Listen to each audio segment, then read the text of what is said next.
5个咸蛋黄喷点白酒，放烤箱里180度烤8分钟。先取2个蛋黄，给它过筛，放在一边备用。锅中倒入50克淡奶油、20克白糖、10克奶粉，先搅拌均匀，然后开小火给它煮到微微发热，关火放入1片芝士，继续搅拌到芝士融化。把刚才过筛的2个蛋黄放进来，搅拌均匀，倒入裱花袋内，流心线就做好了。家里有模具的就挤入流心模具，如果没有的话，就放塑料袋里，冻得稍微有点硬，再给它切成一小块一小块的。全部弄好后放冰箱里冻硬。再来做奶黄馅，2个鸡蛋加30克白糖，先搅拌到白糖融化，倒35克淡奶油、40克牛奶、3个过筛的咸蛋黄，搅拌均匀。38克低筋面粉、8克玉米淀粉、15克奶粉，给它们全部过筛，继续搅拌均匀，防止里边有面疙瘩，给它过一遍筛。把过好筛的面糊倒入锅内，开小火不停地搅拌，慢慢的它就会出现面疙瘩，直到最后变得比较光滑爆团就可以了。稍微不烫了，把它放在保鲜膜内，包严实了，放冰箱冷藏半个小时。我今天做的这个量可以做12个。冷藏好的奶黄馅拿出来，给它分成25克，一个搓成小圆球，每做好一个盖上保鲜膜，防止变干。冻好的流心馅最好快点脱模，否则它会很容易化掉。这个流心馅最好是提前1天做好。取一个奶黄馅，用大拇指轻轻的给它按出一个小窝，放入流心馅，用手给它包紧实。这个动作也尽量的快点，因为流心馅化了就没法包了。全部包好后，继续放在冰箱里边给它冻硬，这样包的时候更容易一些。再来做饼皮，45克软化的黄油加15克白糖，用电动打蛋器给它搅拌到体积变大，蓬松发白。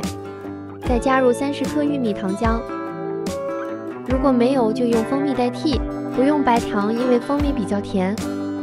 搅打均匀后，再加入2个蛋黄，继续搅打均匀。再准备120克低筋面粉、15克奶粉，全部过一下筛。再用铲子给它翻拌均匀，直到没有干粉了，用手给它和成光滑的面团。用保鲜膜包起来，放冰箱里冷藏半个小时。冷藏好的面团拿出来，给它分成每一个20克左右的大小，然后搓成小圆球，同样用保鲜膜盖住，防止变干。奶黄馅已经冻硬了，取一个饼皮面团，给它轻轻的按扁。冻过的奶黄馅是很容易包的，用手边转圈边包。饼皮的面团不是特别硬，轻轻的往上给它推，最后捏紧实，再给它稍微团圆，让它表面比较光滑。再沾一点玉米淀粉，把多余的玉米淀粉给拍掉。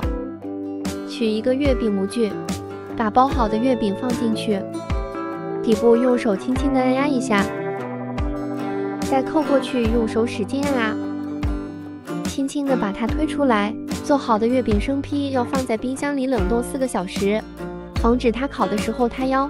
冻好后放在烤盘内，喷一点水，防止表面干裂。烤箱上下火200度，一定要提前预热，放在中层先烤4分钟，给它定型。这时候准备一个鸡蛋黄，里边倒一点清水，搅拌均匀备用。4分钟后把月饼从烤箱里边拿出来，用刷子沾一点鸡蛋黄水，一定要从边缘刮一下，轻轻的在月饼表面涂上薄薄的一层蛋黄液水，继续放入烤箱烤8到10分钟，温度一定要根据自己家烤箱脾气做适当的调整，因为里边的奶黄馅都是熟的，所以不用烤太长时间。这个月饼看着也太诱人了，掰开看看里边的流心，真的是好香好香。虽然好吃，但是它热量很高，怕胖的小伙伴一定要适量的吃。